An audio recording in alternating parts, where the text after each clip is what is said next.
Up, guys? This is going to be a new series where we teach and talk about all things QA. Our team has combined 10 years of experience, and one thing that we notice in the QA industry is the lack of simplifying complicated things. Our channel is going to be dedicated to teaching you guys various testing tools from project management tools, bug tracking tools, API testing, automation testing, all sorts of different things. Our goal is to help simplify and break everything down with real life examples.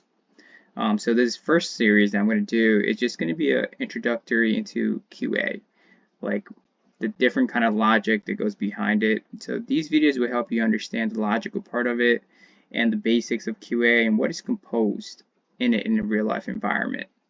So the beginning videos are intended for anybody that's really looking to get into QA with not much experience. You want to understand what it's about to see if it's for you, or if you're be a big job gap and you need to understand or kind of get back into the field again and learn the basics over.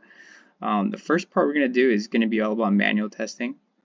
In this video specifically, we're just going to talk about the different types of roles in testing and the the team that is involved when it comes to software development. So the first thing we're going to talk about is the different kinds of software testers. So this one we'll focus on first is the QA analyst or the software tester. It's the same thing, they just have different interchangeable titles. Before we get into into more detail what they do, as a QA tester, your primary job description is just going to be to create test cases, and then you're going to execute those test cases. Obviously, it goes into more depth than that, but this is just going to be a general overview, right? And you're going to report to the QA lead. Then you have the automation testers. Now, these guys just automate the test cases that are built. Most of the times, the QA testers will write all the test cases, and the automation testers will write those test cases to automate it. Just think about it this way: if you have like 1,000 test cases and then you need to execute those on a weekly basis, it's not going to be possible to manually do everything at once as a manual tester, right? Because it's going to consume a lot of time. But with the automation testers, all they got to do once everything is coded and they have the automation testing set up, just press of a button, everything executes, and then you're good to go, right? Then you have the QA lead. They report to the QA manager, and like I said, I'll get to the difference between what a QA lead is versus what a QA manager does. Okay, so now let's talk about the individuals that are involved in the software development process. Right now, if you're very new to this and you're trying to get into the QA industry, I'll definitely recommend taking some notes and learning the roles of these people that are involved, right? Because you will hear them a lot, right? You have the BA, aka the business analyst. They are the middleman or the woman between the client and the company, right? So what they do is basically they meet with the client and they gather all the information about the software that the client wants to build, right? So let's say they're building an app, right? The BA is going to sit down with that client. They're going to have meetings and talk about all the desirability features that the client is looking for in the app, and the BA will sit down and write everything down and turn those into requirements. Then you have the SME. This is the subject matter experts. So, or if you work in Agile, also product managers, right? This is the person who is expert about the software, right? They know everything about the software and how it should work.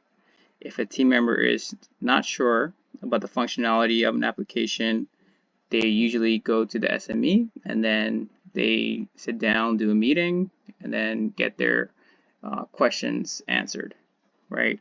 Essentially, what SME does is they have very extensive knowledge about the product, and then if, let's say, you come into a team and you're working on a banking application and you don't know what the features do, they're going to refer you to SME where you can sit down and ask all your questions to get them answered. All right. This will help you in the long run because if you don't understand an application, you can't really create your test cases from it. So it's very important that you get in touch with SMEs if you really don't understand something. Then you have the project managers, and just very simple. They manage a project.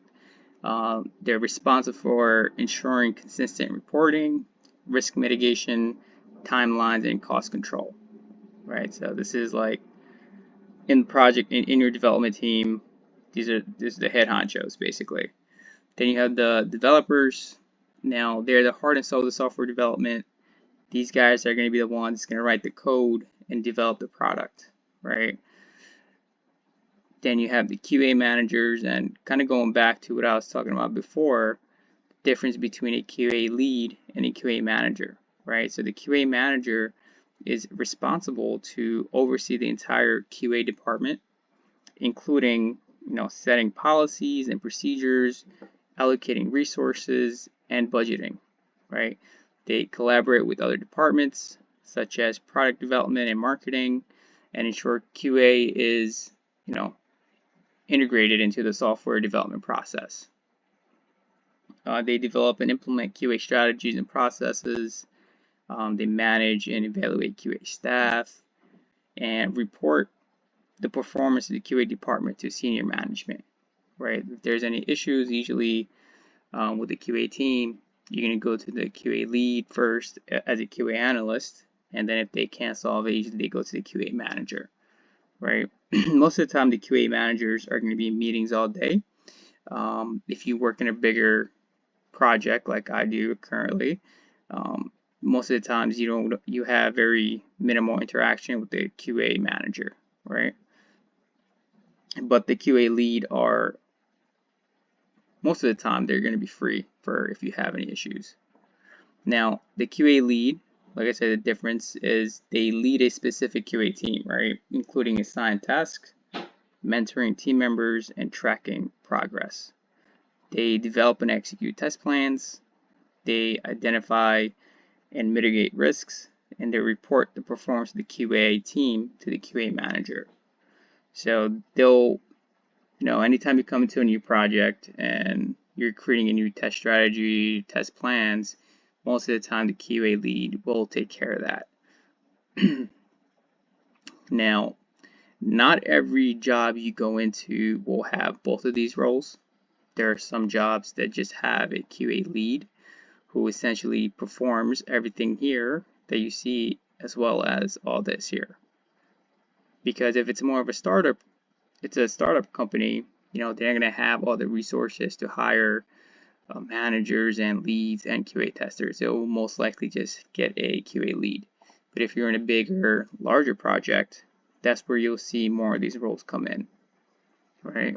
And then you have the QA analyst or QA tester in charge of creating test cases, making sure the functionalities are working properly when they test it, and ensure 100% test coverage, make sure everything's been tested. Okay, then you have the UAT testers. UAT testers are typically involved in the final phase of software testing process just before the software is released to production. UAT testers work closely with end users to develop test cases that reflect real-world usage scenarios, right? Then they execute those test cases and report any defects or usability issues they find. UAT testers also provide feedback to the overall usability and performance of the software, right? And then here are some key responsibilities of a UAT tester. They develop the test cases based on user requirements and real-world usage. And to execute this, kind of going back to the same thing. So what you need to understand about UAT testers is just before the product is going to get released, it's going to go through a UAT environment, right? Where UAT tester will sit down with employees from the company, let's say for an example, and they'll test the product to make sure the functionalities are working properly, to make sure the usability of that functionality looks clean, right? The performance, does it perform the way it should? To take all that feedback and then provide that back to the client. Okay, so we'll end the video here. This is just a brief overview of what a team is composed of.